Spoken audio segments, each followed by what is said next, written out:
কবরের প্রথম ঘন্টা, কবরের প্রথম ঘন্টাতেই তুমি বুঝবা আখিরাত কত কঠিন। রাসূলুল্লাহ সাল্লাল্লাহু আলাইহি ওয়াসাল্লাম বলেন, কবরে যেই নাফরমান প্রশ্নের জবাব দিতে পারবে না, তিনটি প্রশ্নের, তো আল্লাহ তাআলা বলবেন কাযাবা আবদি, ফেরেশতা আমার এই নাফরমান বান্দা মিথ্যা বলেছে। ফাআফরিশুহু মিনান নার ওয়ালবাসুহু মিনান নার, আমার নাফরমান বান্দার কবরে জাহান্নামের বিছানা বিছায় দাও, পরে জাহান্নামের পোশাক দিয়ে আবৃত করে দাও। ওয়াফতাহু লাহু বাবান ইলান নার, জাহান্নাম বরাবর তার কবর থেকে দরজা খুলে দাও, কবর খুলে দাও।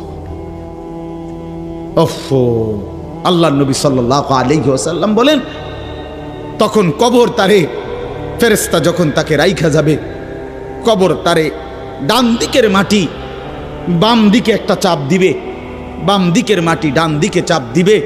আল্লাহর কসম, নবী বলছে হাত্তা তাখতালিফা আদলাউহু, ডান পাশের হাড্ডি এবং এই পাজরের হাড্ডিগুলো করকর করে ভাঙ্গা বাম দিকে চলে যাবে, বাম দিকের গুলো ডান দিকে চলে যাবে।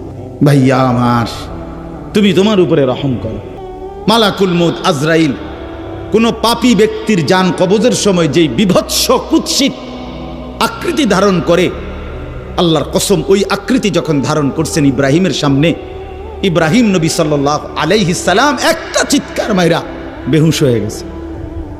লম্বা সময় পরে যখন হুঁশ আসছে, তো আমি নিজে পড়ছি কিতাবে, আরবি কিতাবে, ইব্রাহিম আলাইহিস সালাম আল্লাহকে বলছে, আয় আল্লাহ, আপনার জাতের কসম মাওলা,